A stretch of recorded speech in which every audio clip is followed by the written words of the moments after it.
आज हम पढ़ेंगे cell cycle and cell division. इसमें देख क्या होता है सबसे पहले सेल साइकिल सेल डिवीजन के अंदर। ये देख सबसे पहले हम बेसिक पढ़ते हैं। बेसिक्स में क्या है सेल साइकिल सेल डिवीजन में, ये क्या होता है जो सेल साइकिल डिवीजन में होता है, ये भी क्रोमोसोम है, ये भी क्रोमोसोम है, ये पूरा क्रोमोसोम है, ये दोनों भी एक क्रोमोसोम है। पर ये जो एक होता है इसे क्रोमेटिड बोलते हैं। इसमें एक क्रोमेटिड ये हो गया, एक क्रोमेटिड हो गया। तो इस क्रोमोसोम में एक ही क्रोमेटिड है, इस क्रोमोसोम में दो क्रोमेटिड है, ठीक है ना। एक क्रोमेटिड, एक क्रोमेटिड, एक क्रोमेटिड। पर ये भी एक क्रोमोसोम है, ये भी क्रोमोसोम है, ठीक है ना। तो ऐसे लिखा हुआ है नंबर ऑफ क्रोमोसोम कितने हो गए, 1 हो गया इसमें भी और इसमें भी 1 हो गया। पर क्रोमेटिड इसमें एक है और इसमें 2 हैं। डीएनए 1 है और इसमें 2 होंगे। इसमें एक डीएनए आ गया, इसमें 2 डीएनए आ गए। 2C 4C में डबल हो जाएगा, 2C और 4C में, समझ गया ना। और देखेंगे अगर हम, और हाँ अगर हम देखें तो डीएनए प्लस स्टोन प्रोटीन या नॉन स्टोन प्रोटीन क्या मिलके बनाते हैं, क्रोमेटिन बनाते हैं। और क्रोमेटिन कंडेंस होकर क्रोमोसोम बनाता है और क्रोमोसोम के ऊपर जीन होती है ना। और चैप्टर 5 की शुरुआत में भी लिखा हुआ है प्रिंसिपल इन एस्पिरेशन में। और क्या होती है तेरे यहाँ पे डीएनए प्लस स्टोन क्रोमेटिन, फिर क्रोमेटिन से और कंडेंस हुआ तो क्रोमोसोम बन गया, वही लिखा हुआ है। कॉइलिंग देखेंगे अगर हम, तो जो कॉइलिंग होती है वो inversely proportional to length of DNA होती है। इसमें क्या है डीएनए लेंथ ज़्यादा है, थोड़ी कॉइलिंग हो गई तो इंटरमीडिएट हो गया, और कॉइलिंग हो गई तो वो शॉर्ट हो गई इसकी लेंथ। ठीक है, इसमें कॉइलिंग मिनिमम है, इसमें कॉइलिंग मैक्सिमम होगी। और जितनी ज़्यादा कॉइलिंग ज़्यादा होगी उतना ज़्यादा मैक्सिमम विजिबल होगा, ठीक है ना। बाकी देख लियो, ये सब हटा दें इन सबको। फिर हम देखेंगे ये cell cycle and cell division के अंदर क्या देखते हैं। Cell cycle and cell division में देखते हैं DNA content in diploid cell कितना होता है, हम 2C लेते हैं। देख, are you aware that all living organism even the largest cell start their life from single cell. हाँ, ऑल लाइफ क्या होती है, स्टार्ट होती है सिंगल सेल से, पता ही है। उसे बोलते हैं जाइगोट। ग्रोथ एंड रिप्रोडक्शन क्या है, कैरेक्टरिस्टिक फीचर हैं सेल के। चैप्टर 1, हाँ चैप्टर 1 लिविंग में पढ़ा था हमने कि ग्रोथ एंड रिप्रोडक्शन क्या होते हैं, कैरेक्टरिस्टिक फीचर्स होते हैं लिविंग के, डिफाइनिंग फीचर नहीं होते हैं, ठीक है ना। और क्या बोल रहा है, cell division is very important process है in all living organism. During the division of cell DNA replication and cell growth होता है। हाँ, डीएनए रेप्लिकेशन होता है और सेल ग्रोथ होता है। और जो सेल ग्रोथ होता है वो कॉन्टिन्यूस प्रोसेस होता है, वो एक हर एक फेज में होता है, समझ गया ना। As this process cell division DNA replication cell growth have to take place in coordinated way. हाँ, कोऑर्डिनेटेड वे में होता है, कोई रैंडम नहीं होता है, एक सीक्वेंस में होता है, ठीक है ना। To ensure correct division and formation of progeny cells containing intact genome. The sequence of, ये क्या है, पूरी सेल साइकिल की पूरी एज इट इज ऐसी डेफिनेशन आती है, ध्यान रखियो। The sequence of event by which a cell duplicates its genome synthesis other constituent, मतलब cell organelles of the cell and eventually divides into 2 daughter cell, मतलब M phase में इसे बोलते हैं सेल साइकिल, ठीक है ना। ध्यान रखियो एडिटिव डेफिनेशन आती है। और सेल साइकिल में कौन कौन से होते हैं, 2 फेज होते हैं, इंटरफेज और एम फेज, बताऊंगा अभी। ऑल दो सेल ग्रोथ क्या होता है, सेल ग्रोथ जो होती है in terms of cytoplasmic increase continuous process है। मतलब क्या होता है, सेल ग्रोथ जो होती है वो एक हर प्रोसेस में होती है। मतलब जीवन में भी होगी, G2 में भी होगी, S में भी होगी, M में भी होगी, प्रोफेज में भी होगी, एटाफेज, टेराफेज, इनोफेज 1 2 3, मेटाफेज 1 2 4 वाला सब में होगी। सेल ग्रोथ तो सब में ही होती है, ध्यान रखियो। डीएनए सिंथेसिस ओनली अगर होता है सिर्फ एक स्पेसिफिक फेज में, जिसका नाम होता है S phase. The replicated chromosome DNA are then distributed daughter nuclear by a complex series of events during division. These events are themselves under genetic control. हाँ, सेल साइकिल क्या होती है, अंडर जेनेटिक कंट्रोल है, देख लियो genetic control है, ध्यान रखियो यार वर्ड। इसे चेंज करते हैं, कुछ और कर देते हैं, देखा था ना पीवाई की उसमें नीट पेपर क्वेश्चन में। अब हम देखेंगे कि डिफरेंस बिटवीन क्रोमेटिड मैंने बता दिया तेरे को। हाँ, सेल ग्रोथ एक कॉन्टिन्यूस प्रोसेस है, ऑल फेज में होती है। और हमें रट्टा मारना है, देख, all sequence of events by cell duplicate the genome synthesise other constituent of cell eventually divide into 2 daughter cell. Cell growth एक कॉन्टिन्यूस प्रोसेस है इन टर्म्स ऑफ साइकोलॉजिकल। देख, हाँ देख क्या होता है, देखिए ये रहा, सबसे पहले होता है डॉटर सेल, ये होता है तेरा पेरेंट सेल। पेरेंट सेल से बढ़ता है तेरा जीवन, फिर पेरेंट सेल से बनता है तेरा पेरेंट सेल होता है, वो बनाता है जीवन फेज में आता है, फिर एस में जाता है, फिर G2 में, फिर एम फेज में आके डिवाइड कर जाता है 2 डॉटर सेल में, ठीक है ना। अब ये सेम इसकी होगी और ये सेम इसका रिपीट होगा, ये जो यहाँ पे पीछे रिपीट हुआ है वो सेम इसका रिपीट होगा, इसका रिपीट होगा। तो ये जो डॉटर सेल होता है इसमें 2C अमाउंट होता है, फिर जीवन में भी 2C रहता है, पर डीएनए रेप्लिकेशन एस फेज में होता है तो वो होता है 4C हो जाता है। अब 4C यहाँ हो गया तो यहाँ पे ये 4C हो जाएगा, और अब डिवीजन हो जाएगा एम फेज में तो 2C चले जाएगा। और G1 S और G2 क्या होते हैं, इंटरफेज होते हैं, और ये क्या होता है, एम फेज होता है। इंटरफेज प्लस एम फेज क्या होता है, सेल साइकिल होता है। क्या होता है, सेल साइकिल क्या होता है, इंटरफेस प्लस एम फेज होता है। इंटरफेज में भी 2 होते हैं, कैरोकाइनेसिस और साइटोकाइनेसिस। और इंटरफेस में G1 S और G2 तो आता ही है, ठीक है ना। इसमें 2C है, 4C 4C, फिर 2C 2C 2C 2C 4C 4C 2C 2C 2C 2C 4C 4C 2C 2C, ठीक है ना। ये क्या हो गया। हाँ, अब ये क्या होता है, जैसे कि इंटरफेस क्या होता है, between two successive M phase होता है। मतलब देख, ये इंटरफेस आ गया, फिर एम फेज आया, फिर इसके बाद ये फिर दोबारा इंटरफेस चालू हो गया, तो इस दो इंटरफेस के बीच में एम फेज क्या है, बीच में आ रहा है। तो ऐसा लिख ले, M phase between two successive interface, दो सक्सेसिव इंटरफेस के बीच में एम फेज आ गया, या इसके बाद इंटरफेस के बाद यहाँ एम फेज फिर आ जाएगा। तो इस एम फेज और इस एम फेज में इंटरफेस आ गया, तो वही फिर इंटरफेस क्या आ जाएगा, phase between two successive M phase हो जाएगा, वही बात हो गई, ठीक है ना। और से पे के पूछा गया था कि interface two between two successive कौन से फेज में होता है, एम फेज में होता है, ठीक है ना। अब हम देखेंगे क्रोमोजोम और क्रोमेटिड देखते हैं। देख, जो क्रोमोजोम होता है ना, क्रोमोजोम तो कॉन्स्टेंट रहता है इन ऑल फेज में। Chromosome is constant in all phase में। डिप्लॉयड 2n है तो 2n ही रहेगा। क्रोमोजोम सेम रहता है, पर जो डीएनए कंटेंट होता है वो डबल आता है एस फेज में। ध्यान रखियो, ये लाइनें पढ़ेंगे अभी। तो क्या हो गया जरा, क्रोमोजोम सेम रहता है, ध्यान रखियो। 2021 का पीवाईक्यू था, क्रोमोजोम सेम रहता है, क्रोमोजोम सेम रहता है, क्रोमोजोम सेम रहता है। एकदम ध्यान से पढ़ियो इस चैप्टर के क्वेश्चन को। इस चैप्टर से बस वर्ड वर्ड पे क्वेश्चन बदलता है, बिगिंस पे और रीच पर, समझ रहा है ना। जैसे बिगिनिंग ऑफ क्रोमोजोम कंडेंसेशन और हो चुकी है कंडेंसेशन, तो बहुत दोनों बदल जाते हैं। Chromosome constant in all phase में होता है, ध्यान रखियो, ठीक है ना। अब देखेंगे हम क्रोमेटिड। क्रोमेटिड क्या होता है, इसमें एक क्रोमेटिड होगा, इसमें भी एक क्रोमेटिड होगा, पर इसमें क्या जाएंगे, दो क्रोमेटिड हो गए, क्योंकि डीएनए कंटेंट डबल हो गया तो क्रोमेटिड दो हो गए। फिर इसमें भी क्रोमेटिड कितने जाएंगे, दो जाएंगे, क्योंकि क्या जाएगा, इसमें जो होगा इसमें जाएगा, फिर एक एक फिर डिवाइड कर जाएंगे, तो एक इधर चला जाएगा, एक इधर चला जाएगा, ठीक है। क्रोमोसोम तो सब में सेम देंगे, क्योंकि एक ये भी क्रोमोसोम होता है, ये भी क्रोमोसोम होता है, ये दोनों को भी क्रोमोसोम ही बोलते हैं, दोनों को ही क्रोमोसोम बोलते हैं। इसलिए क्रोमोसोम क्या होता है, कांस्टेंट होता है ऑल फेज में, ठीक है ना। और हाँ देख, cell cycle, cell grow, DNA replication करता है, ऑर्गेनिक डुप्लीकेट होती है, distribution of material to daughter cell होता है, कैरोकाइनेसिस होता है, साइटोकाइनेसिस होता है, सेल साइकिल में ये सब इवेंट्स होते हैं। अब ई कोलाई कितने में डिवाइड करता है, ई कोलाई 20 मिनट में डिवाइड करता है, चैप्टर 6 में पढ़ेंगे प्रिंसिपल नाइट्रेशन में। ह्यूमन 24 आवर में डिवाइड करता है, और ईस्ट की सेल साइकिल डिवीजन होती है 90 मिनट्स में।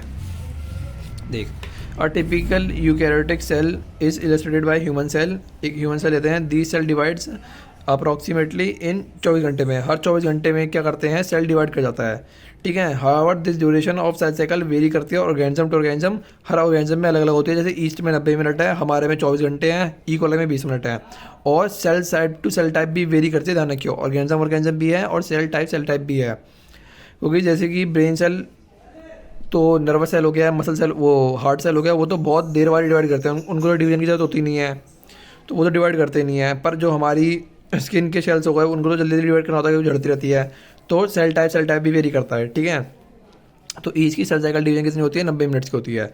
द सेल साइकिल डिवाइडेड होता है 2 फेज में। सेल साइकिल के अंदर 2 फेज आते हैं, इंटरफेज और एम फेज। इंटरफेज में भी 2 फेज आते हैं, कैरोकाइनेसिस और साइटोकाइनेसिस। एम फेज में भी 4 फेज आते हैं, मेटाफेज में प्रोफेज, मेटाफेज, एनाफेज, टीलोफेज, ठीक है। और इंटरफेज में कौन कौन आता है तेरा, G1, S, G2 आता है, ठीक है। अब क्या होता है तेरा, और देखेंगे अगर हम एम फेज रिप्रेजेंट करता है phase when actual cell division. हाँ, एक्चुअल सेल डिवीजन कहाँ पर होती है, एम फेज में होती है। एम फेज में एक्चुअल सेल डिवीजन होती है। यहाँ पे तो ये प्रिपरेशन कर रहा होता है, ये क्या कर रहा होता है, प्रिपरेशन कर रहा होता है। एक्चुअल सेल डिवीजन तो यहाँ होती है। इंटरफेज को क्या बोलते हैं, इंटरफेज को हम बहुत चीज़ें बोलते हैं। इंटरफेज को हम बोलते हैं तेरा, इंटरफेस को हम नॉन डिवाइडिंग फेज ही बोलते हैं, क्योंकि डिवाइड नहीं कर रहा होता है, वो कर रहा होता है प्रिपरेटरी फेज ही बोलते हैं, क्योंकि वो प्रिपरेशन कर रहा होता है, एग्जाम की तैयारी कर रहा होता है।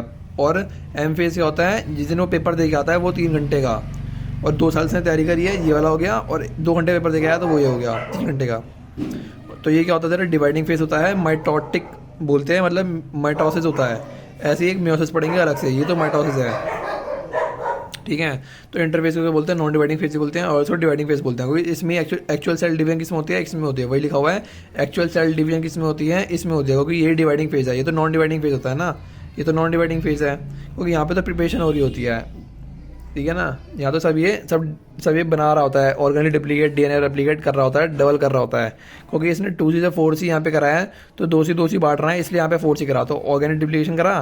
पर एम फेज में एक्चुअल सेल डिवीजन हुई है, सेल डिवीजन एक्चुअल कहाँ पे हुई है, यहाँ पे हुई है। और एम फेज का होता है मोस्ट ड्रामेटिक होता है, ध्यान रखियो, most dramatic period of cell cycle होता है, ठीक है ना।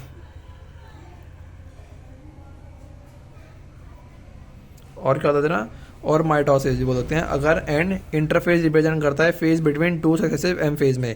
इंटरफेस का होता है 2 सक्सेसिव एम फेज के बीच में होता है, लिखा हुआ है यहाँ पे। फिर क्या बोल रहा है, it is equivalent to road that 24 hour average duration of cell cycle of human cell division proper last for only an hour. हाँ, जो इसमें होता है ना, इंटरफेस 23 घंटे का होता है और जो एम फेज होता है ना वो 1 घंटे का होता है, और इंटरफेस का होता है more than 95% of duration time लेता है। वही लिखा हुआ है, इंटरफेस लास्ट मोर देन 95 है, मोर देन 95 और ड्यूरेशन सेल, क्योंकि एक्चुअल सेल डिवीजन तो 1 ही घंटे में होती है, बाकी वो 23 घंटे तक प्रिपरेशन कर रहा होता है, ऑर्गेनिक डुप्लीकेट कर रहा होता है, अपना सेल ऑर्गेनिक बढ़ा रहा होता है, और डिवीजन यहाँ कर लेती है, डिवीजन इस 1 घंटे में होती है, पर यहाँ पे इन सब में क्या कर रहा होता है, प्रिपरेशन कर रहा होता है, सेल ऑर्गेनिक डिप्लीशन कर रहा होता है, ठीक है ना। फिर ये बोलता है, M phase starts with the nuclear division corresponding to separation of daughter chromosome. M phase सबसे पहले स्टार्ट करता है न्यूक्लियर डिवीजन में। सबसे पहले एम फेज में क्या होता है, सबसे पहले एम फेज में कैरोकाइनेसिस होता है, फिर साइटोकाइनेसिस होता है। तो कैरोकाइनेसिस के भी 5 स्टेप होते हैं, कौन कौन से, प्रोफेज, मेटाफेज, एनाफेज और टीलोफेज, 4 फेज होते हैं, 4। ये क्या होते हैं, तो कैरोकाइनेसिस हो गया, फिर साइटोकाइनेसिस। तो जो एम फेज के अंदर जो पढ़ेंगे हम, एम फेज के अंदर भी क्या होते हैं, एम फेज में भी 2 होते हैं, एम फेज में भी 2 होते हैं, कैरोकाइनेसिस और साइटोकाइनेसिस, और इंटरफेज में भी 2 होते हैं, कैरोकाइनेसिस, साइटोकाइनेसिस। ये क्या होता है, जो एम फेज जो होता है, एम फेज में भी देख कैरोकाइनेसिस होता है, साइटोकाइनेसिस होता है, और इंटरफेज में भी कैरोकाइनेसिस होता है, साइटोकाइनेसिस होता है, ठीक है ना। तो ये क्या है तेरा, ये पूरा एम फेज है, इस एम फेज के अंदर प्रोफेज, मेटाफेज, एनाफेज, टीलोफेज, कैरोकाइनेसिस है, फिर साइटोकाइनेसिस होता है, और ये डायग्राम रट लियो, उसके बाद क्या क्या आता है, और ये पूरा एम फेज है, ये पूरा इंटरफेज है, और इस इंटरफेज में G1, S और G2 है, और इसके साइटोकाइनेसिस होता है, वो साइटोकाइनेसिस दिखा नहीं रखा है, वो ध्यान में रखना, पर होता है साइटोकाइनेसिस। फिर एम फेज में घुसता है, फिर एम फेज में फिर कैरोकाइनेसिस करता है, फिर साइटोकाइनेसिस, फिर G1 G2, इसमें कैरोकाइनेसिस साइटोकाइनेसिस दोनों होता है। सॉरी सब गलत है, सब गलत है। देख, सेल साइकिल होता है, सेल साइकिल में इंटरफेज होता है सबसे पहले, फिर होता है एम फेज, इंटरफेज के अंदर G1, S और G2 होता है, बस, कोई कैरोकाइनेसिस कोई साइटोकाइनेसिस नहीं होता। फिर G2 के बाद वो घुसता है एम फेज में, फिर इस एम फेज में कैरोकाइनेसिस होता है, और इस कैरोकाइनेसिस में प्रोफेज, मेटाफेज, एनाफेज, टीलोफेज, फिर साइटोकाइनेसिस होता है। समझ गया ना, ऐसा ऑर्डर है, समझ गया कैसा ऑर्डर है। सेल साइकिल में इंटरफेज, इंटरफेज में G1, S, G2, G1, S, G2, फिर एम फेज में घुसेगा, कैरोकाइनेसिस करेगा सबसे पहले, कैरोकाइनेसिस में प्रोफेज, मेटाफेज, एनाफेज, टीलोफेज, फिर साइटोकाइनेसिस, ठीक है ना। एम फेज एक्चुअली हो गया, ठीक है। The M phase starts with nuclear division. सबसे पहले एम फेज किससे स्टार्ट करता है, न्यूक्लियर डिवीजन, मतलब कैरोकाइनेसिस। हाँ, एम फेज सबसे पहले किससे करता है, कैरोकाइनेसिस करता है, फिर साइटोकाइनेसिस करता है, मतलब कैरोकाइनेसिस पहले होगी, and usually end with division of cytoplasm, फिर साइटोप्लाज्म का डिवीजन होता है साइटोकाइनेसिस, फिर साइटोकाइनेसिस होती है ये वाली। The interphase though called resting phase, resting phase ही बोलते हैं इंटरफेस को, क्या बोलते हैं हम, इंटरफेस को रेस्टिंग फेज ही बोलते हैं, नॉन डिवाइडिंग फेज ही बोलते हैं, और क्या बोलते हैं उसको, प्रिपेटरी, वो ही बोलते हैं preparatory phase. It is the time during which the cell is preparing मतलब प्रिपेटरी फेज है, cell is preparing for division by undergoing both, cell growth भी करता है और डीएनए एप्लीकेशन भी करता है। सेल ग्रोथ तो तेरी हर एक में होगी, G1, S में भी होगी, इंटरफेज में होगी, एम फेज में होगी, सब में होगी, बट इसमें डीएनए एप्लीकेशन होता है, वो भी कौन से में, एस फेज में। तो वही लिखा हुआ है, inter cell is preparing for division by going undergoes both cell growth और डीएनए एप्लीकेशन। हाँ सही बात है। In manner the interphase divided into 3 phases, G1, S और G2। सही बात है। G1 का नाम होता है गैप 1, S फेज का नाम होता है सिंथेसिस फेज, और G2 का नाम होता है गैप 2। और हम G1 का नाम और दे सकते हैं, गैप तो होता ही है, पर G1 का नाम ग्रोथ फेज भी बोलते हैं और प्री सिंथेटिक फेज ही बोलते हैं, क्योंकि S फेज से पहले आता है तो प्री हो गया, और M के बाद आता है तो पोस्ट माइटोटिक फेज हो गया, क्योंकि G2 के बाद तो यहाँ पर M आएगा, और उस M के बाद यहाँ पे M आया, फिर M के बाद फिर G1 आ जाएगा उस सेल के लिए, उस सेल के लिए भी, उस सेल के लिए भी, तो फिर G1 जाएगा, तो पोस्ट माइटोटिक हो गया, और S फेज से उसके दोनों बीच आता है सिंथेटिक फेज हो गया। फिर G2 हो जाएगा पोस्ट सिंथेटिक फेज हो जाएगा, क्योंकि इसके बाद आता है, और प्री माइटोटिक हो जाएगा, क्योंकि G2 के बाद ही तो M आ रहा है, तो उससे पहले हो गया तो प्री माइटोटिक हो गया, ठीक है ना। अब क्या बोल रहा है, हम G1 के बारे में पढ़ेंगे, फिर यहाँ पे तेरा लिखा हुआ है S और यहाँ पे लिखा हुआ है G2 के बारे में। तो G1 के बारे में लिखा हुआ है, G1 phase corresponding to interval between mitosis and initiation of DNA application. ये PY को पूछा गया था कि G1 फेज किसके बीच में होता है, इंटरवल बिटवीन है माइटोसिस मतलब M फेज के बीच में, क्योंकि G1 क्या है, M फेज के बीच में, और S फेज मतलब DNA application, initiation of DNA application मतलब S फेज, G1 और M फेज इन दोनों के बीच में आता है, ठीक है ना। तो G1 के बीच में आता है, एम फेज और एस के बीच में आता है, मतलब माइटोसिस एम फेज हो गया, और इनिशिएशन और डीएनए एप्लीकेशन मतलब एस फेज के बीच में आता है। During G1 phase the cell is metabolically active and continuously grow but does not replicate this DNA, as it is line आती है G1 के लिए PYQ। During G1 phase cell is metabolically active and continuously grow तो करेगा continuously, but replicate its DNA नहीं करता है, वो तो सिर्फ एस फेज में होगा। अब आता है S phase. S phase A synthetic phase marks a period during which DNA synthesis और रेप्लिकेशन टेक प्लेस। क्या बोल रहा है, marks the period during which DNA synthesis और replication take place। हाँ, इसमें क्या होता है, एस फेज में क्या होता है, डीएनए सिंथेसिस होता है और डीएनए एप्लीकेशन होता है इस फेज में। During this time the amount of DNA तो बढ़ जाता है, amount of DNA per cell double होता है। जैसे कि इनिशियल अमाउंट ऑफ डीएनए लिए 2C, मतलब 2C यहाँ पे लिया है पेरेंट सेल में, तो एस फेज में 4C हो जाएगा, then increase to 4C, but no increase in chromosome number. If the cell has deployed 2n number of chromosome at G1, even after S phase number of chromosome remains same, 2n का 2n ही रहेगा, chromosome number में change आता, chromosome constant in all, 2n है तो 2n ही रहेगा, क्योंकि ये भी क्रोमोसोम होता है, ये भी क्रोमेटिड भी क्रोमोसोम होता है, ये दोनों क्रोमेटिड भी क्रोमोसोम होते हैं, ये भी क्रोमोसोम होता है। अमाउंट ऑफ डीएनए डबल होता है पर क्रोमोसोम डबल नहीं होता, ध्यान रखियो। फिर आता था इन एनिमल सेल, हाँ, क्योंकि एनिमल सेल में ही क्या होगा, सेंट्रियोल डुप्लीकेशन होगा, क्योंकि प्लांट सेल में तो नहीं है सेंट्रियोल, प्लांट सेल में सेंट्रियोल नहीं होता है, इसलिए यहाँ पे एनिमल सेल लिख रखा है। In animal cell during the S phase DNA replication begins in the nucleus, हाँ, डीएनए रेप्लिकेशन होता है न्यूक्लियस में होता है, and centriole duplication in cytoplasm, ध्यान रखियो, सेंट्रियोल डुप्लीकेशन साइटोप्लाज्म में है और डीएनए रेप्लिकेशन न्यूक्लियस में है, ठीक है। तो क्या होगा तेरा, centriole duplication in cytoplasm during the, ये तो तेरा एस फेज के बारे में दो चीज़ बता दी, डीएनए रेप्लिकेशन और सेंट्रियोल डुप्लीकेशन। अब आता है G2 के बारे में। G2 में फेज प्रोटीन आर सिंथेसिस, मतलब प्रोटीन की सिंथेसिस होती है in preparation for mitosis, mitosis करने के लिए प्रोटीन बनाता है, और ताकि एम फेज में मिल जाए, इसलिए G2 प्रोटीन बनाता है। फॉर प्रिपेयर किसके लिए बनाता है, for preparation for mitosis while cell growth continue, cell growth तो हमेशा कंटिन्यू रहेगी, सेल ग्रोथ तो हमेशा कंटिन्यू रहती है, लिखा हुआ है cell growth in continuous on process. तो क्या क्या होगा तेरा, जीवन क्या होता है, सबसे पहले देखना है जीवन में क्या होती है, मैक्सिमम ऑर्गेनिक डुप्लीकेशन होती है, ये लास्ट पेज पे लिखा हुआ है, यहाँ पे लिखा हुआ है, दोनों के दोनों PYQ हैं जो लास्ट पेज पे लिखे हुए हैं। ये लिखा हुआ है जीवन में क्या होता है, G1 most of the organic duplication, और G2 में लिखा हुआ है period of cytoplasmic growth maximum होती है। वैसे साइटोप्लाज्मिक ग्रोथ तो हर एक में होती है, पर मैक्सिमम किस में होती है, इसमें होती है G2 में। तो मैक्सिमम ध्यान रखियो, साइटोप्लाज्मिक ग्रोथ तो हर एक में है, साइटोप्लाज्मिक इंक्रीज तो कॉन्टिन्यूस बेसिस है, हर एक में होगी, पर मैक्सिमम किस में होता है, G2 में होता है। तो क्या होगा तेरा, G1 में क्या होगा, मैक्सिमम ऑर्गेनिक डुप्लीकेशन PYQ।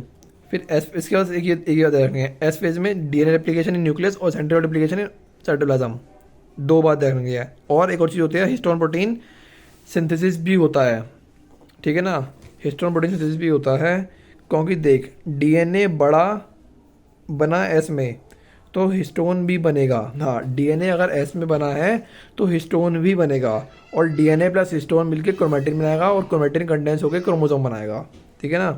तो हिस्टोन प्रोटीन भी कहाँ बनेगा, एस फेज में बनेगा। और G2 में होता है, हिस्टोन प्रोटीन तो वहाँ बन रहा है, पर मेजर प्रोटीन सिंथेसिस कहाँ होती है, G2 में होती है, ये पीछे लिखी हुई है पीछे। तो प्रोटीन सिंथेसिस कहाँ होता है, नहीं, यहाँ लिखा हुआ है, प्रोटीन सिंथेसिस का होता है, यहाँ पर होता है, protein synthesis for M phase यहाँ होता है, और साइटोप्लाज्मिक ग्रोथ मैक्सिमम कहाँ होती है, G2 में होती है। तो क्या होगा, ये मैक्सिमम साइटोप्लाज्मिक ग्रोथ तो यहाँ पे हो गई, और माइटोकॉन्ड्रिया, क्लोरोप्लास्ट, प्लास्टिड और गोल्गी अपैरेटस G2 में बनता है, जबकि मैक्सिमम ऑर्गेनिक डुप्लीकेशन तो G1 में थी, पर ये माइटोकॉन्ड्रिया, क्लोरोप्लास्ट, प्लास्टिड तो यहाँ बनता है, ठीक है। और एक देखते हैं हम ट्यूबुलिन प्रोटीन। अब देख, ट्यूबुलिन प्रोटीन में भी क्वेश्चन आता है, देख डीएनए एस फेज में बना, तो डीएनए एस फेज में बना तो उसका सारा मटेरियल उससे पहले स्टेज में बना होगा, G1 में डीएनए बनाना है तो उससे जो उसका मटेरियल, जो रॉ मटेरियल चाहिए होगा डीएनए बनाने के लिए, वो तो उसके पहले वाले स्टेज में बना होगा, मतलब G1 में। तो RNA synthesis, amino acid for histone protein, ATP, nucleotide कहाँ बने होंगे, G1 बने होंगे, ठीक है।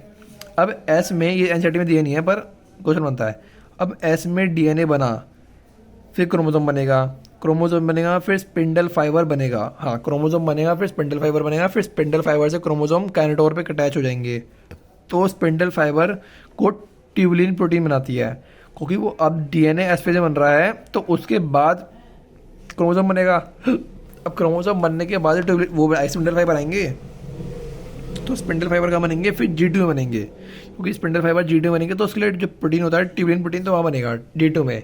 और मैक्सिमम प्रोटीन सिंथेसिस, वैसे प्रोटीन सिंथेसिस तो वहीं G2 में ही है, और ट्यूबुलिन प्रोटीन की सिंथेसिस भी वहीं होगी, ठीक है। और हाँ, देखा जाए कि जो, हाँ, सेल साइकिल और सेल डिवीजन में क्या होता है, सबसे पहले क्या होता है, ये सेल होता है, इसमें छोटा सा न्यूक्लियस है, फिर इसमें छोटा सा न्यूक्लियस होता है, पर इसकी कंपैरिजन में ये बढ़ गया G1 में, तो इसका क्या हुआ, साइटोप्लाज्मिक ग्रोथ ज़्यादा हुई है पर न्यूक्लियोप्लाज्मिक ग्रोथ कम हुई है। तो वही लिखा हुआ है, न्यूक्लियोप्लाज्मिक ग्रोथ तो कम होती है और साइटोप्लाज्मिक ग्रोथ ज़्यादा होती है, तो ओवरऑल क्या हो जाती है, कम हो जाती है, तो न्यूक्लियोप्लाज्मिक इंडेक्स रेशियो कम हो जाता है, इसलिए क्या होता है, सेल डिवीजन मेंटेन करने के लिए न्यूक्लियो साइटोप्लाज्मिक ग्रोथ रिस्टोर करने के लिए सेल डिवाइड करता है। Cell divide to restore nucleoplasmic cytoplasmic ratio, ठीक है ना। तो सेल डिवाइड करता है, सेल डिवाइड इसलिए करता है टू रिस्टोर कर सके न्यूक्लियोप्लाज्मिक साइटोप्लाज्मिक रेशियो को, क्योंकि डिवाइड कर जाएगा तो फिर उतना जितना डीएनए होगा 5 मीटर का, तो उसके साइटोप्लाज्मिक 10 मीटर का होगा, है ना। और इसके लिए भी सेम होगा, पर इसमें क्या है 5 मीटर का तो है, पर साइटोप्लाज्मिक इसका 50 मीटर का हो गया है 10 की जगह। तो इसको बैलेंस करने के लिए सेल डिवाइड करता है, ठीक है ना।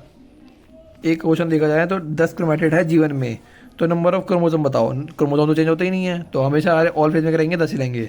पेरेंट सेल में 10 क्रोमोसोम है, तो जीवन में भी, एस में भी, G2 में भी, M में भी, सब में 10 रहेंगे, ठीक है ना। क्रोमैटिड तो हमने सब बता दिया तेरे को, ये बता दिया, ये बता दिया, ये बता दिया, ये बता दिया, ये cell grow in all phase बता दिया। डीएनए कंटेंट डिप्लॉयड सेल में कितना लिया जाता है, 2C लिया जाता है, ठीक है ना। 2C लिया जाता है सबसे पहले, डिप्लॉयड कंटेंट डीएनए सेल में 2C लिया जाता है, ठीक है। ये सब हो गया पेज, ये वाला पेज भी हो गया। अब मैं देखते हैं डीएनए कितना होता है, 2.2 मीटर का होता है। हाँ, डीएनए कंटेंट 2C का 4C होता है, पर क्रोमोसोम सेम रहता है 2N जो यहाँ लिखा हुआ है। फिर क्या बोल रहा है, वही लिखा हुआ है, after S phase DNA double, chromosome same रहता है, डीएनए बढ़ता है कंटेंट में, पर क्रोमोसोम नहीं बढ़ता है। 2C का 4C तो डीएनए होता है, पर 2N का 2N ही रहता है, प्लॉइडी चेंज नहीं होती है। क्या बोला, क्रोमोसोम की प्लॉइडी चेंज नहीं होती है। 2N है तो 2N रहेगा, क्रोमोसोम की प्लॉइडी चेंज नहीं होगी, पर डीएनए बढ़ेगा, ठीक है। अब क्या होगा जरा, हाँ, और जो क्या होता है, रूट टिप होती है बेस्ट स्टडी फॉर माइटोसिस, क्योंकि रूट टिप के अंदर क्या होती है, वो ग्रोथ हो होती है नीचे तक। लीफ की टिप नहीं ली जाती है, रूट टिप ली जाती है, और रूट टिप इसलिए ली जाती है क्योंकि वो नीचे तक ग्रो कर रही होती है, इसलिए रूट टिप ली जाती है। और डिवाइड नहीं करना है तो G0 में करे। हाँ, अगर डिसीजन लेना है, decision take for cell division in, तो कहाँ लेंगे, देख डिसीजन लेना है कि मैं डिवाइड करूँ कि नहीं करूँ, तो वो कौन से उसमें लेगा, तू लेगा जीवन में, क्योंकि जीवन में तू डिसीजन लेगा तो तेरे को डिवाइड करना है तो तू एस में चले जाएगा, और तेरे को डिवाइड नहीं करना तो तू G0 में चले जाएगा। तो डिवाइड करना है तो G0 में, और नहीं करना है तो एस में, नहीं करना है तो G0 में, ठीक है ना। और M phase mitosis actual cell division होती है, स्टार्ट विद कैरियोकाइनेसिस और इधर खत्म, और एंड विद कैरियोकाइनेसिस। इंटरफेज को रेस्टिंग फेज ही बोलते हैं। Cell is preparing for division by going both cell growth and DNA replication. और क्या होता है, जीवन क्या होता है, इंटरवल होता है एम फेज और एन फेज का, माइटोसिस और डीएनए रेप्लिकेशन PYQ है। ड्यूरिंग जीवन सेल, हाँ, ड्यूरिंग जीवन का होता है मेटाबॉलिक सेल एक्टिविटी होता है, बट नॉट रेप्लिकेट डीएनए, पता ही है। एस फेज में होता है DNA synthesis, DNA replication, amount of DNA per cell double 2C से 4C, no increasing same in all phase 2N से 2N। S phase DNA replication, central duplication, mitosis phase. हाँ, mitosis phase follow G2 phase. हाँ, एक ये question था कि mitosis phase follow G2 phase, G2 phase follow mitosis phase, गलत हो जाएगा। Mitosis phase follow G2 phase, mitosis follow करता है G2 फेज को, माइटोसिस फेज फॉलो करता है G2 फेज को, माइटोसिस फेज फॉलो करता है G2 फेज को, ना कि G2 फेज फॉलो करता है। ये तो बाद में आ रहा है ना, तो उसको G2 कहाँ से फॉलो कर लेगा इसको, ये तो बाद में आएगा, ये इससे पहले है। तो एम फेज फॉलो करता है G2 फेज को, वही लिखा हुआ है यहाँ पे, और ये PYQ भी था। और एक ऑर्डर पूछता है G1 S G2 फिर M, और G0 कहाँ आता है, G0 आता है अगर सेट एंड ऑफ G1 में, क्योंकि पीछे लिखा हुआ है NCERT में एग्जिट G1, तो G1 एग्जिट करता है, तो मतलब वो एंड कौन सा होता है इसका, एंड ऑफ G1 होता है। तो G1 के बाद G0 आता है, फिर S G2 फिर M, ठीक है ना। हिस्टोन प्रोटीन एस फेज में होती है, डिप्लॉयड 2N रहता है, हो गया। अभी होगा पेज खत्म। अब आते हैं तेरा यहाँ पे, हाँ, G0 पे आ गए हम। Some cells in adult animals do not appear to exhibit division, मतलब सम सेल्स, ऑल सेल्स नहीं है, कुछ सेल, यहाँ पे देखिए सम सेल लिखा हुआ है, इस पेज पे सम सेल लिखा हुआ है, ध्यान रखियो। तो लिखा हुआ है जरा, some cell do not appear division नहीं करते हैं, कौन से, heart cell, as many other cells divide करते हैं ओकेजनली, मतलब नर्व सेल्स कभी ही कर गए, as needed to replace cells that have been lost because of injury और death, sorry cell death, because injury और सेल डेथ, बिकॉज आ गया, ध्यान रखियो।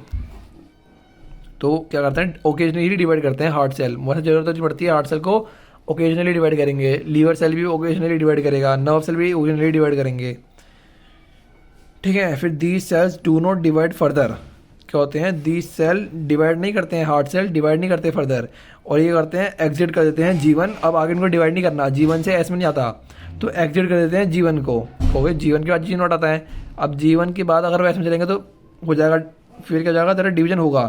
पर इनको क्या करना है, sales do not divide further, तो वो किस में घुस जाएंगे, एग्जिट कर देंगे G1 को और G0 में घुस जाएंगे। And phase two enter an inactive stage है, ध्यान रखियो इनएक्टिव स्टेज है कौन सी, क्यूसिकेंट स्टेज G0। क्यूसिकेंट मतलब क्विस मतलब क्वाइट मतलब G0 क्वाइट हो गया, चुप हो गया, तो ठीक है ना। तो इनएक्टिव स्टेज जिसे बोलते हैं quiescent stage of cell cycle. Cell in this stage remain metabolically active तो होता है, और इनएक्टिव स्टेज है पर मेटाबॉलिकली एक्टिव है, मेटाबॉलिक एक्टिव है but no longer proliferate unless called to do so. जब तक बोला ना जाए तब तक प्रोलिफरेट नहीं करेगा। हाँ, अगर ज़रूरत पड़ेगी, अगर डैमेज हुआ है, सेल डेथ हुई है तो करेगा हार्ट सेल। मेटाबॉलिकली एक्टिव तो रहते ही हैं पर इनएक्टिव हो जाते हैं क्योंकि इनको डिवाइड नहीं करना है, पर मेटाबॉलिक एक्टिव तो होते हैं, अगर तुम बोलोगे तो वो डिवाइड कर देंगे, ठीक है ना। खत्म हो गया। तो यहाँ पे क्या होगा, इनएक्टिव स्टेज हो गई, मेटाबॉलिक एक्टिव हो गया, नो लॉन्गर प्रोलिफरेट हो गया और एग्जिट G1 हो गया, और G1 के बाद आता है G0, ठीक है ना। और not a part of cell cycle and interface का पार्ट भी नहीं है, और सेल साइकिल का ही पार्ट नहीं है, और एम फेज का ही पार्ट नहीं है। और क्या होता है यहाँ पे, not a part of cell cycle and interface exit G1। Permanent भी होते हैं, टेम्परेरी भी होते हैं। हाँ, परमानेंट भी होते हैं मतलब परमानेंट रहेंगे, मतलब कभी डिवाइड करना ही नहीं है, मतलब नर्व सेल कभी डिवाइड करना नहीं है। और टेम्परेरी भी होते हैं, मतलब कभी कभी डिवाइड कर जाते हैं, लीवर सेल हो गया, और नर्व सेल परमानेंट में आ गए। स्पेशलाइज हो जाते हैं, कोई स्पेशलाइज होते हैं मतलब परमानेंट हो जाते हैं, और डिफ्रेंशिएट हो जाते हैं मतलब डिफ्रेंशिएट हो गया, और डी डिफ्रेंशिएशन भी कर लेते हैं। अगर तुम बोलोगे तो वो डी डिफ्रेंशिएशन भी कर लेंगे, मतलब स्पेशलाइज मतलब डिफ्रेंशिएशन ही होता है। अगर तुम बोलोगे कि करना डिवाइड तो वो डी डिफ्रेंशिएशन होकर डिवाइड करने लग जाएंगे, ठीक है। In animal mitotic cell division only seen in diploid somatic cell. देख ध्यान सुन, माइटोटिक मतलब माइटोसिस तो सीन होती है सिर्फ डिप्लॉयड सोमैटिक सेल्स में। हाउएवर कुछ एक्सेप्शन है to which there haploid cell divide by mitosis. देख, माइटोसिस कौन करता है, माइटोसिस करते हैं डिप्लॉयड सोमैटिक सेल, मतलब हाथ के सेल माइटोसिस करते हैं, और हाथ के सेल क्या होते हैं, डिप्लॉयड होते हैं 2n, और गैमेट क्या होता है, n होता है। और सोमैटिक को क्या बोलते हैं, हाथ के रोग है जो सेक्स सेल नहीं होते हैं उन्हें सोमैटिक बोलते हैं। तो क्या हो गया तेरा, सोमैटिक सेल माइटोसिस करते हैं, ठीक है ना। पर there are few exception to this where haploid cell divide by mitosis. Haploid cell जैसे कि हमारा स्पर्म हो गया, वो भी माइटोसिस करता है पर वो करता नहीं है, हमारा नहीं करता। मतलब ये बोल रहा है एक्सेप्शन है कि कोई हैप्लॉइड सेल भी करते हैं माइटोसिस। कौन से हैं, मेल हनी बी, क्योंकि मेल हनी बी क्या होता है, एन होता है पूरा का पूरा, इसे बोलते हैं ड्रोन। तो ये मेल हनी बी क्या होता है तेरा, एन होता है, हैप्लॉइड होता है। तो क्या हो जाता है, ये भी माइटोसिस करता है पर हैप्लॉइड सेल होता है क्योंकि इसका यही माइटोसिस करता है। पर वैसे माइटोसिस किसमें होती है, डिप्लॉयड सोमैटिक सेल्स में ही होती है। Against this plant can show mitotic division, mitosis करते हैं in both haploid and diploid cell. हाँ, प्लांट के अंदर हैप्लॉइड डिप्लॉयड दोनों में माइटोसिस होती है। From your recollection of example of alternation of generation in plant identify plant species at stage which mitosis seen in haploid cell. Algae और bryophyte की जो मेन प्लांट बॉडी होती है वो हैप्लॉइड होती है, और उस हैप्लॉइड में क्या होता है, माइटोसिस होता है। फिर इनकी बात क्या होता है, टेरिडोफाइट, जिम्नो और एनजीओ की जो होती है main plant body diploid cell होती है। तो डिप्लॉयड सेल होते हैं तो उनमें क्या होता है, उनमें भी माइटोसिस हो जाता है, समझ गया। तो एल्गी ब्रायोफाइट की बात कर रहा है ये।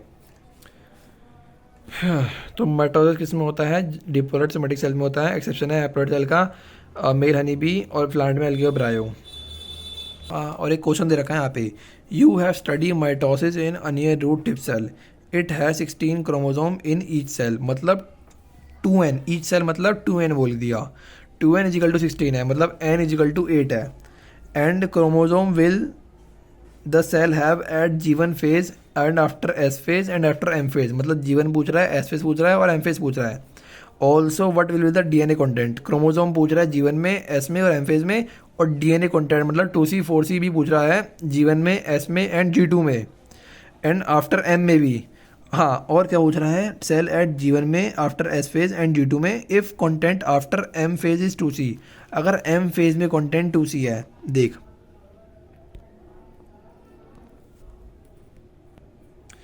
देख हमने बना लिया डीएनए, एक तो उसने हमसे डीएनए पूछा है, एक हमसे क्रोमोसोम पूछा है। G1 में पूछा है, S में पूछा है, M फेज में पूछा है और G2 में ही पूछा था। तो G1 S और G2, कोई बात नहीं, इस G2 को छोड़ दें, एंड और G2 से उठा दे, कोई बात नहीं, ऐसे भी सेम रहेगा।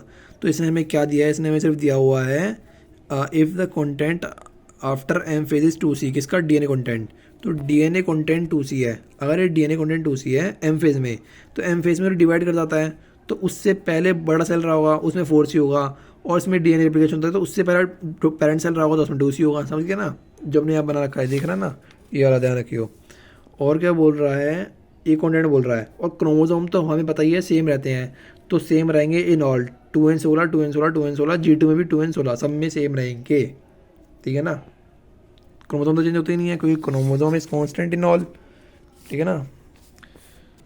अब हम आ गए, तेरा इंटरफेज हमारा खत्म हो गया है G1 S G2, और हमने G0 ही पढ़ लिया है। अब हम पढ़ेंगे एम फेज, और एम फेज में 2 पार्ट होते हैं, कैरियोकाइनेसिस फिर आता है साइटोकाइनेसिस, और कैरियोकाइनेसिस के 4 पार्ट हैं, prophase, metaphase, anaphase, telophase, pre medical all test हटा दे।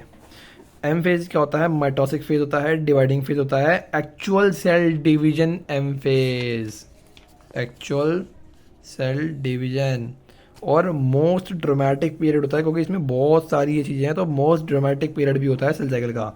एंड पीवाईक्यू पूछा गया था, ये तो पीवाईक्यू पूछता ही है, और एक ये भी पीवाईक्यू है, इन्वॉल्विंग का major reorganization of all component of cell, major reorganization of all component of cell, रट्टा मार ले इस लाइन को, major reorganization of all component of cell, major reorganization all component of cell, ठीक है। Since the number of chromosome in the parent and progeny cells is the same, it is also called as equational division. क्या बोलते हैं इसको हम, equational division भी बोलते हैं एम फेज को, क्योंकि एम फेज ही तो माइटोसिस है, और माइटोसिस तो इक्वेशनल डिवीजन होता है, और जो माइटोसिस है और जो म्योसिस 2 है वो दोनों सिमिलर हैं, तो जो माइटोसिस के पॉइंट हैं वो सारे के सारे पॉइंट म्योसिस 2 के पॉइंट भी होंगे, और जो म्योसिस होता है ना, म्योसिस 2 पार्ट में होता है, म्योसिस 1 और म्योसिस 2, तो म्योसिस 2 एकदम सिमिलर होता है माइटोसिस के, और ये भी इक्वेशनल डिवीजन होता है और ये भी इक्वेशनल डिवीजन होगा, और जो म्योसिस 1 होता है वो रिडक्शनल डिवीजन होता है। Through for convenience of mitosis has been divided into 4 stages of nuclear division, जिसे बोलते हैं कैरियोकाइनेसिस, जो 4 डिवीजन में डिवाइडेड है। It is very essential to understand the cell division is a progressive process. क्या है सेल डिवीजन, क्या है, एक प्रोग्रेसिव प्रोसेस है, and very clear cut line can not be drawn between various stages. मतलब ये कहना चाह रहा है कि हमें ये नहीं पता चलता कि प्रोफेज कब चालू हुआ, मेटाफेज कब खत्म हुआ, एनाफेज कब हुआ, क्लियर कट डिवीजन नहीं है, हमें पता नहीं होता कि इस टाइम पे ये हो रहा है, इस टाइम पे हो रहा है, ठीक है ना। तो ये बोल रहे हैं very clear cut division can not be drawn between various stages, clear cut division नहीं होता है, ध्यान रखियो। Mitosis similar to meiosis phase है, वेरी क्लियर कट लाइन ऑर्बिट्रॉन्स, ठीक है। M phase mitosis equational division, ध्यान रखियो, ये दोनों क्या होता है, इक्वेशनल डिवीजन है।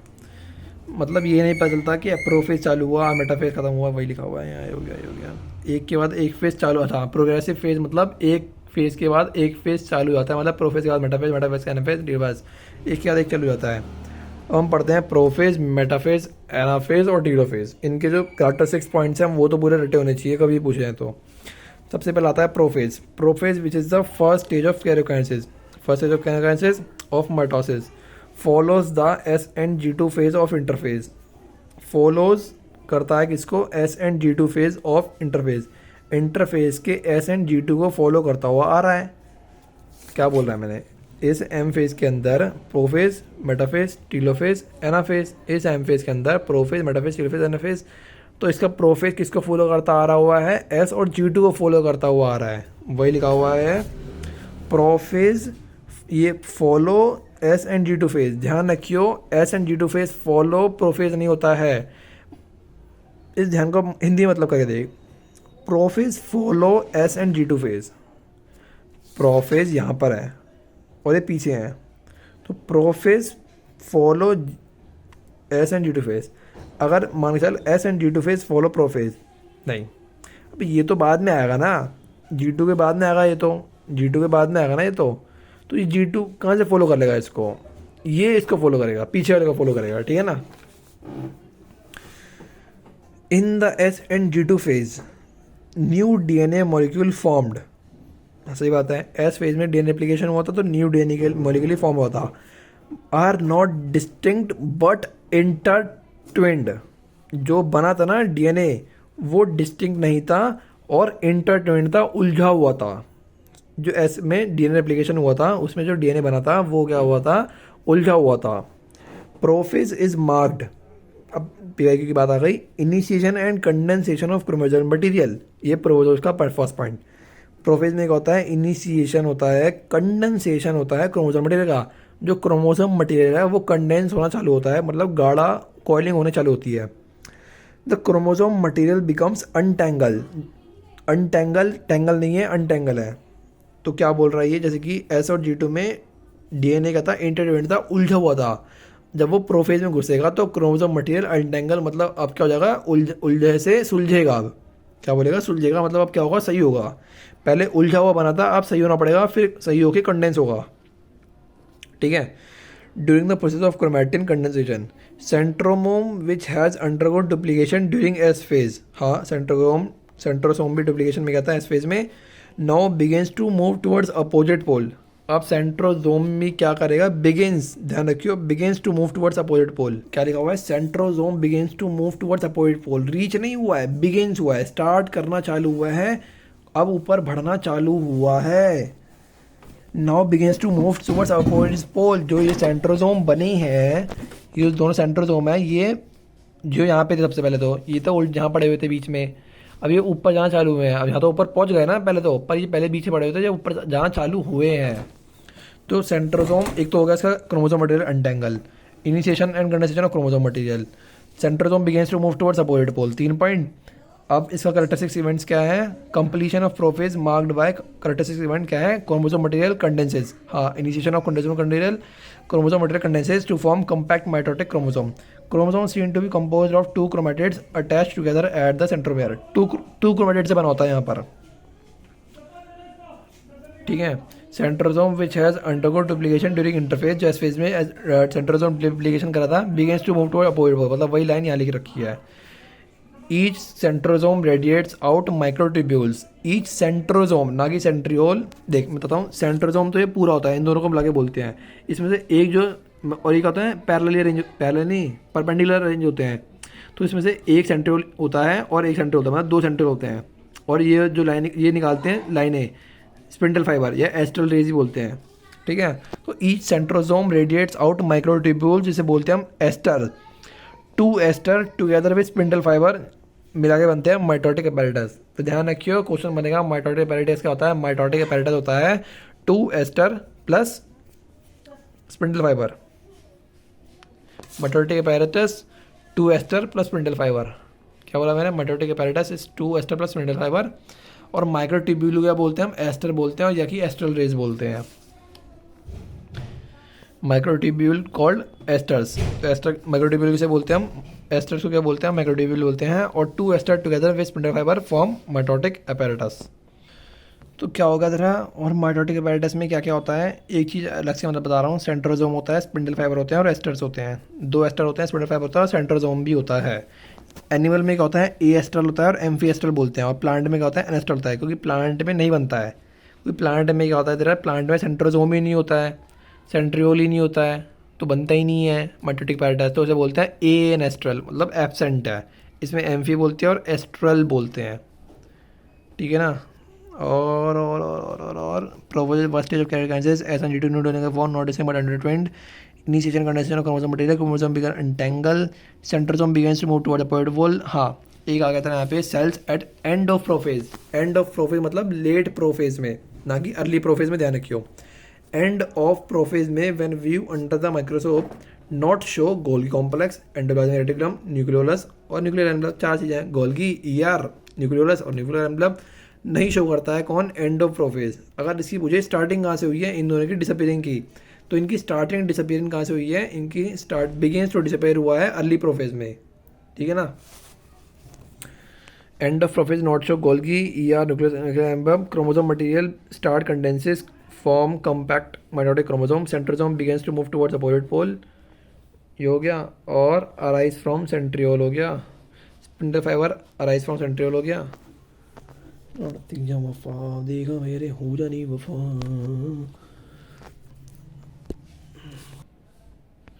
तो देख मेटाफेज क्या होता है, देख मेटाफेज में क्या होता है तेरा, complete disintegration of nuclear envelope marks करता है मेटाफेज को। सेकंड फेज ऑफ माइटोसिस कौन सा हो गया, मेटाफेज हो गया। First phase prophase, second phase mitosis. देख यहाँ पे क्या होता है, नॉट शो न्यूक्लियर एनवेलप, मतलब यहाँ पे डिसइंटीग्रेशन होना चालू होता है, पर कंप्लीट डिसइंटीग्रेशन कहाँ पर है, मेटाफेज में, ध्यान रखियो। कंप्लीट डिसइंटीग्रेशन यहाँ पर है, स्टार्ट हुआ नॉट शो कहाँ पर है, प्रोफेज में है।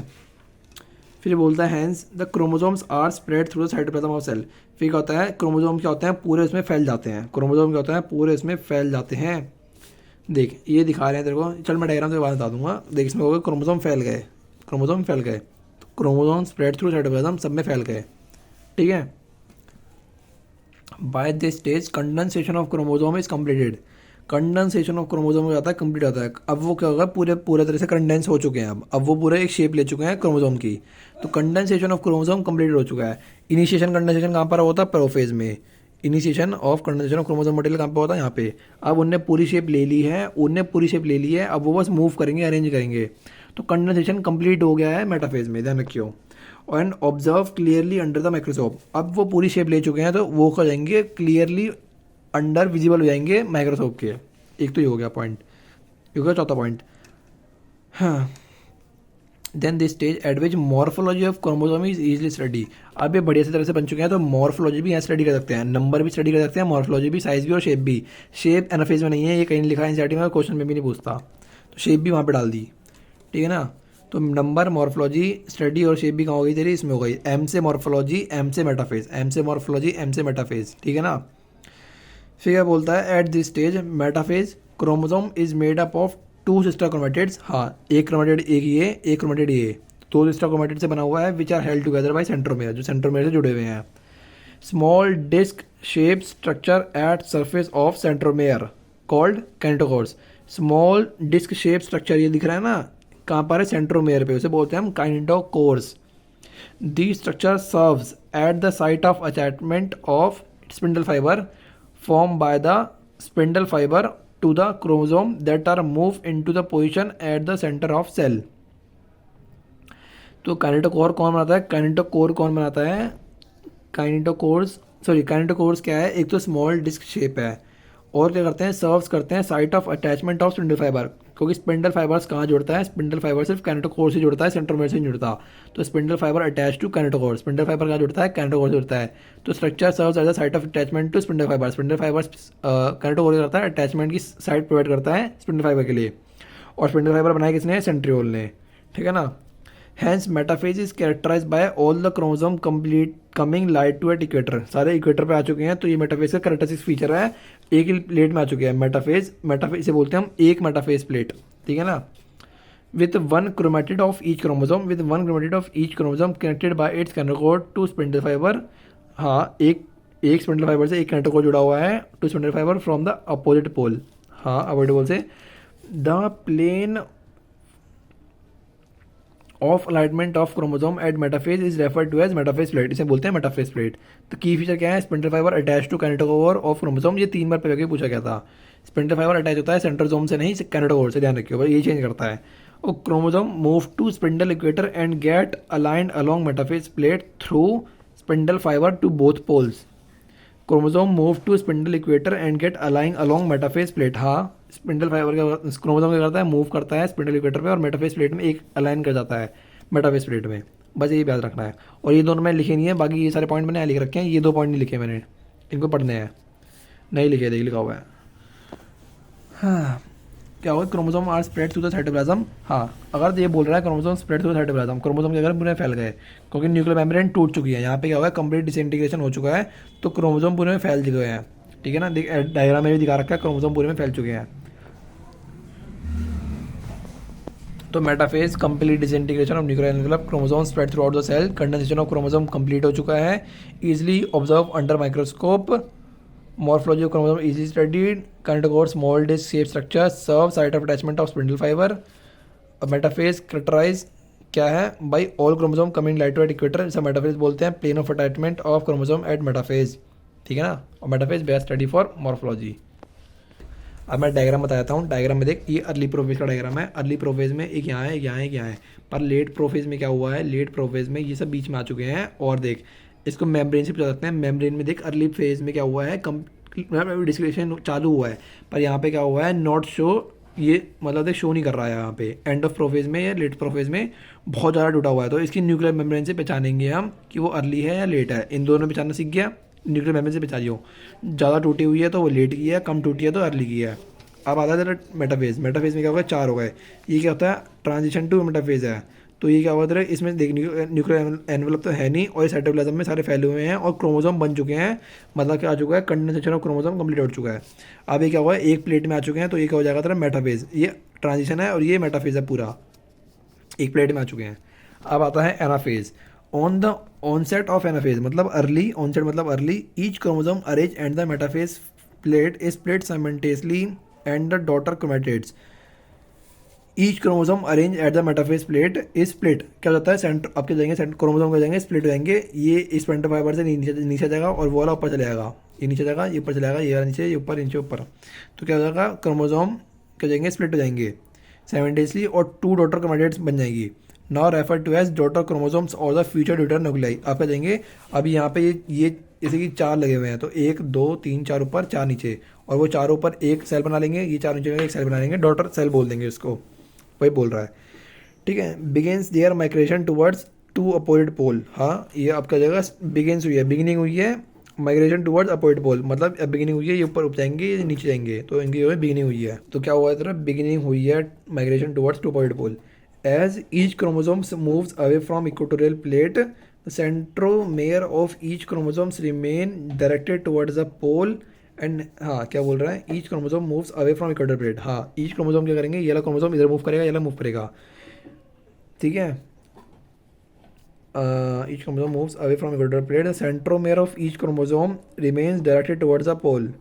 Centromere of each chromosomes remain directed towards the pole and hence at the leading edge with the arms of the chromosome trailing behind. ये एज इट इज लाइन रट ले, ये पूरी लाइन तो रट ले, कहना जा रहा है, मतलब ये क्या कहना चाह रहा है, सेंट्रोमेयर लीडिंग एज में है सेंट्रोमेयर और ट्रेलिंग में है आर्म्स। मतलब जैसे कि देख, ये सेंट्रोमेयर है तो ये ऊपर बढ़ेगा ऐसे, तो ये जब पंख हो जाएंगे वो नीचे गिर जाएंगे, तो ये ऊपर बढ़ता जाएगा। मतलब सेंट्रोमेयर तो लीडिंग है और आर्म्स क्या है, ट्रेलिंग है।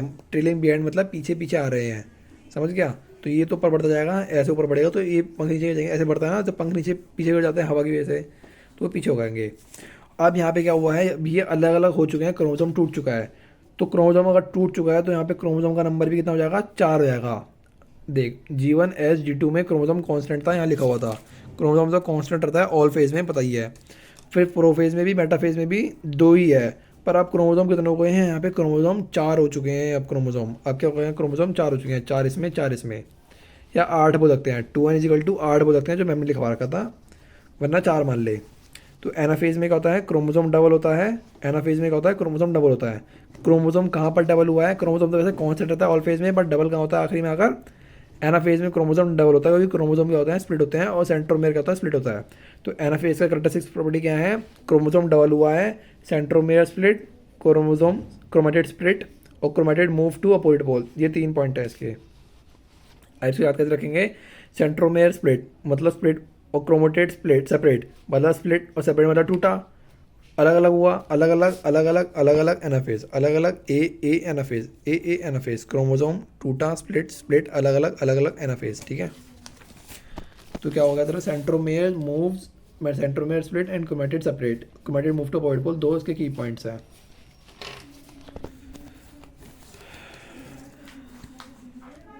अब आता है अब आता है telophase.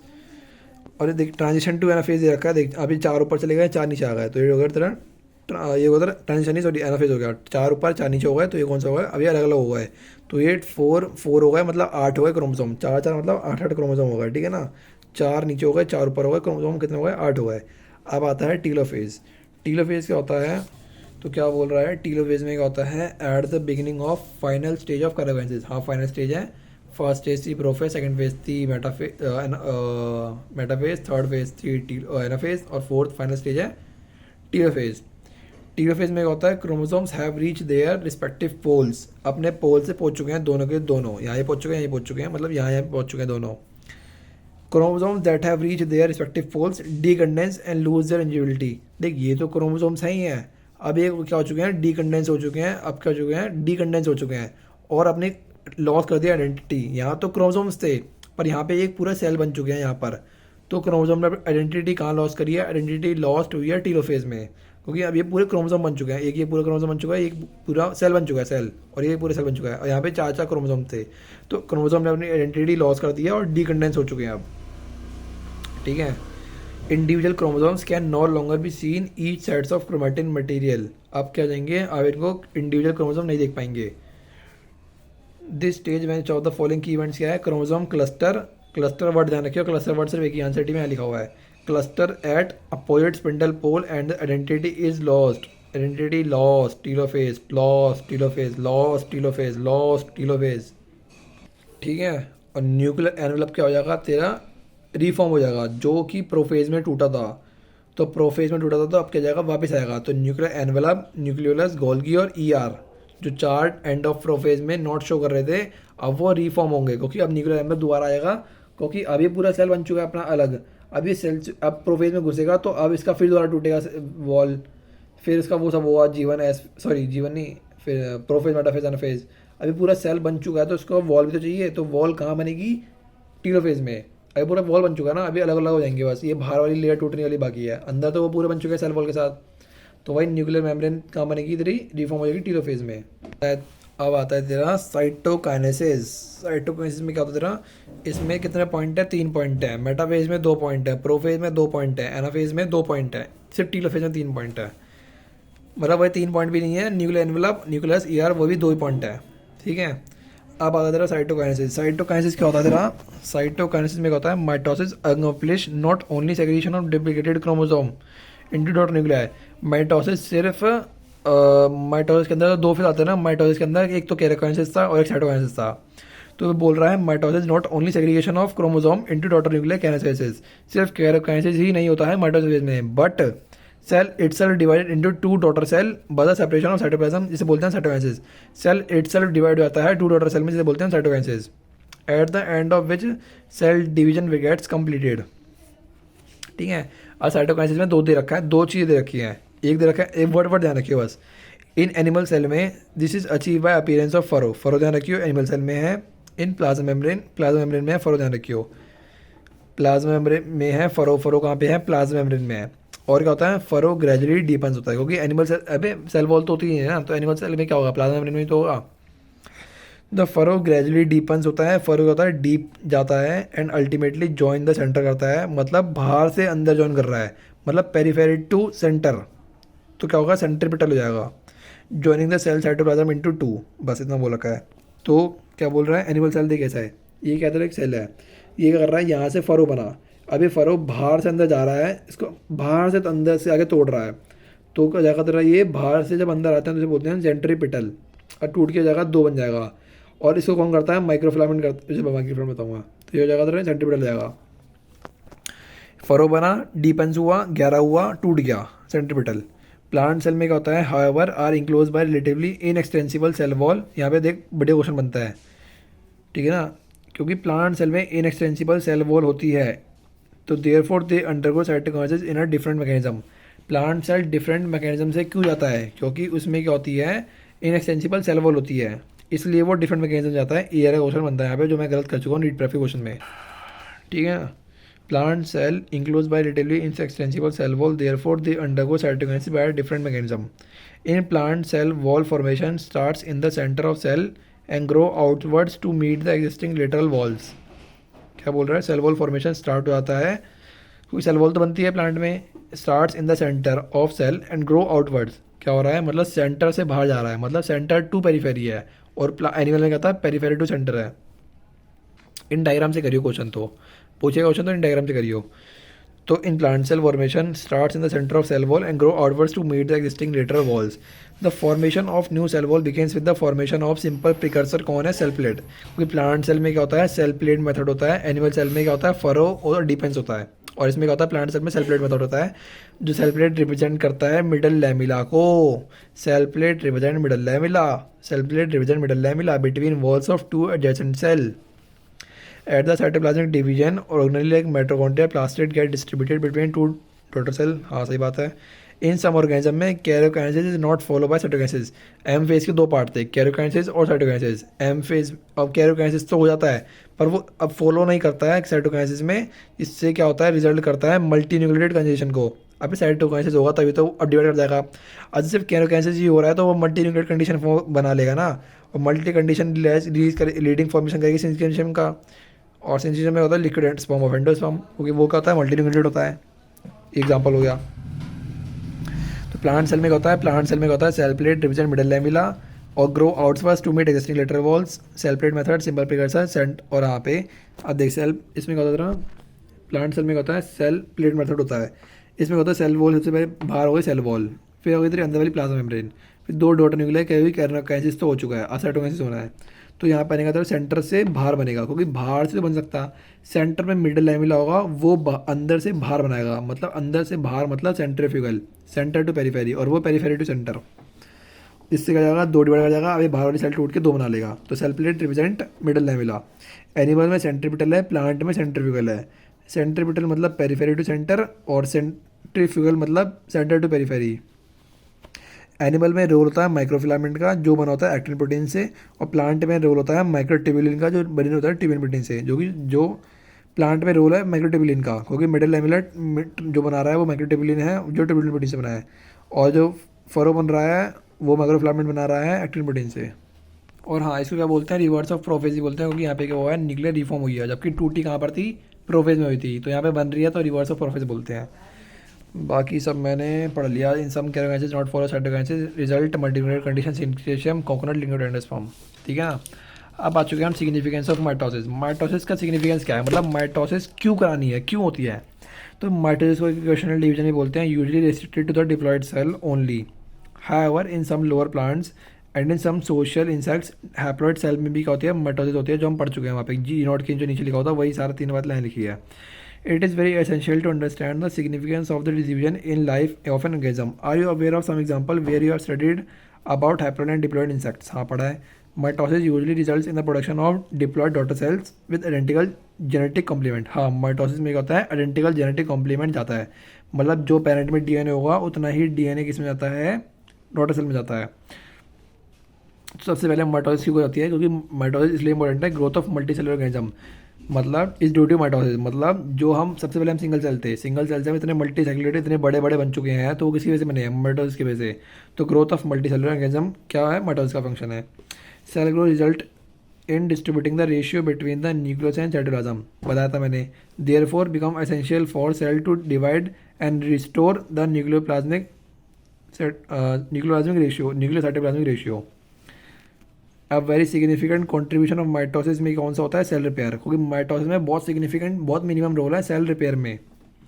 The cell of the upper layer of epidermis and lining of the gut, epidermis cell में भी होता है, लाइनिंग ऑफ गट HCl से कट जाती है, तो जब HCl से जल जाती है तो उसको रिप्लेस कौन करेगा, सेल डिवीजन से होगा। ब्लड सेल RBC 120 दिन में मर जाता है, तो 120 दिन में डिवाइड करेंगे तो डिवाइड भी तो करना होता है ना, तो डिवाइड करके सेल डिवीजन करके तो RBC नए बन जाते हैं। Being constantly replace, mitotic division in meristematic में एपिकल और लेटर में भी होती है, कॉन्टिन्यूस ग्रोथ होती है। बस वही सब यहाँ लिखा हुआ है इतने में।